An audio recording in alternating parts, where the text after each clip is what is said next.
Yo guys, welcome back to my channel. If you're not done already, subscribe to Off the Canvas Boxing, like the video, do all of that amazing stuff. Tomorrow 9 p.m. we have the Fight and Talk show. Okay, so I'll be talking about the purse bid between Tyson Fury versus Dillian Whyte tomorrow. What happens, what's the outcome, any new announcements. Tomorrow will be the live show, 9 p.m. Off the Canvas Boxing. Now today we had some amazing news, some great news. Katie Taylor versus Amanda Serrano has been agreed, has been signed, sealed, delivered. Yo, I'm excited for this one. It's happening April 30th in MSG, New York. It's a good location for both fighters because I think Amanda Serrano is from New York, and I know Katie Taylor has an Irish, well, Katie Taylor's from Ireland, and there's a big Irish following in New York City. So it just makes sense to happen in MSG. Katie Taylor, undisputed lightweight world champion. After this fight, there's very little much for her to do afterwards. Maybe one or two big fights after that, across different divisions. But one or two fights, she's got to be retiring fairly soon. Amanda Serrano's heavyweight world champion. Yo, she's a force to be reckoned with. Okay, I know Katie Taylor beat up her sister. I think her name is Cindy Serrano. Katie Taylor won against Cindy Serrano, and I know it's like, I wouldn't say it's personal, but it's a bit more of an added incentive to beat Katie Taylor. You're avenging your sister's loss, the whole shebang. So this is going to be a great fight, man. Let me know who you guys have winning this fight in the comment section below. From the offset, I think Serrano could do it, man. I think Serrano could do it because I'm just seeing Katie Taylor, and I was watching her from the Delphine Pursuit fight back in Madison Square Garden when it was the AG Ruiz first fight of the undercard. I thought she lost that fight. Then it was the Delphine Pursuit, the second fight. I thought she lost that fight as well. Then you had the Natasha Jonas versus Katie Taylor fight, and I thought that was very, very competitive. I scored it a draw. I was in two minds about that fight. But Katie Taylor's last opponent, and I think her name, what's her name, that Eastern European lady, she really gave Katie Taylor a run for her money. She really did. So a part of me is just seeing Katie Taylor on the gradual decline, and I just think that Amanda Serrano is a little bit more fresher to beat Katie Taylor, and a little bit more in her prime than Katie Taylor is, if that makes sense. But I know it's going to be a very, very tough fight. I know Jake Paul, bro, hold on. Big up my man Jake Paul, yeah.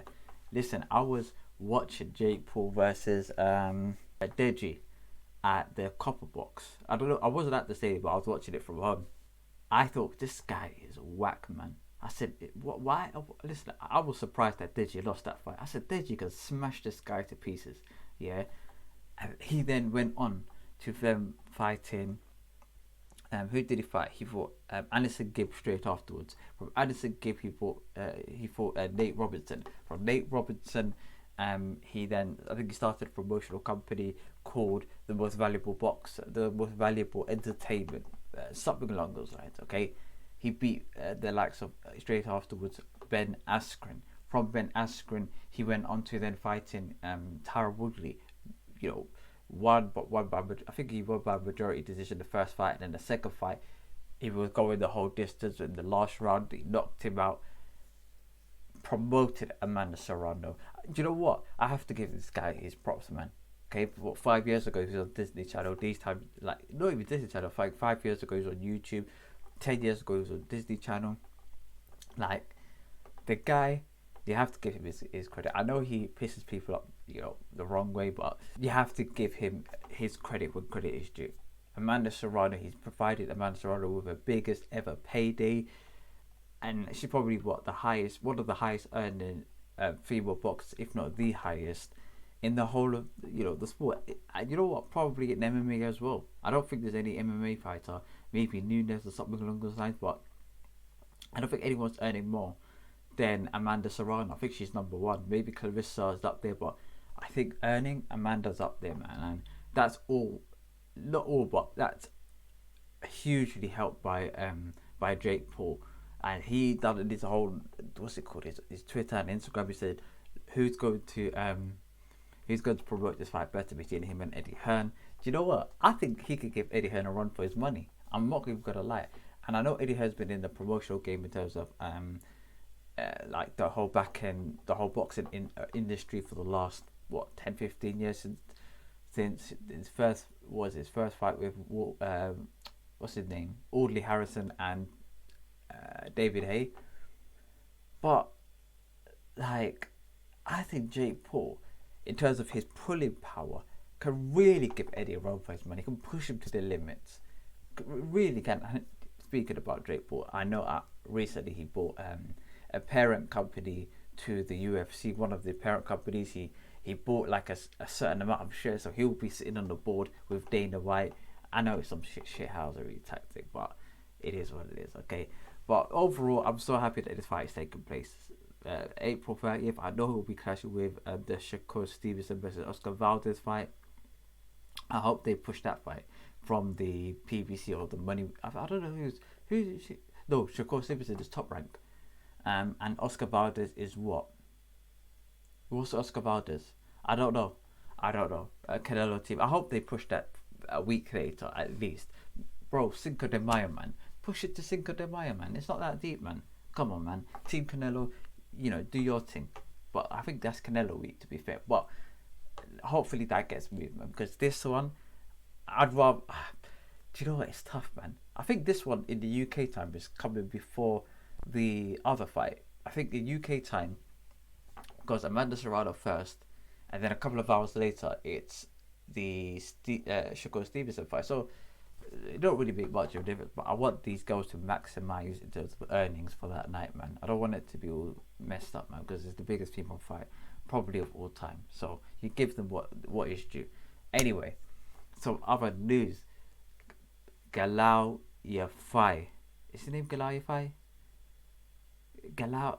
Listen, I watched a video of Spencer Fearon and that lady on Sky Sports that pronounced his name wrong. So hopefully I'm not gonna get cooked in the comments here. But Yafai has signed for Matchroom Boxing. This is the only UK gold medalist in the Tokyo Olympics. So great acquisition. And do you know what? When I was listening to Eddie, I was watching this interview.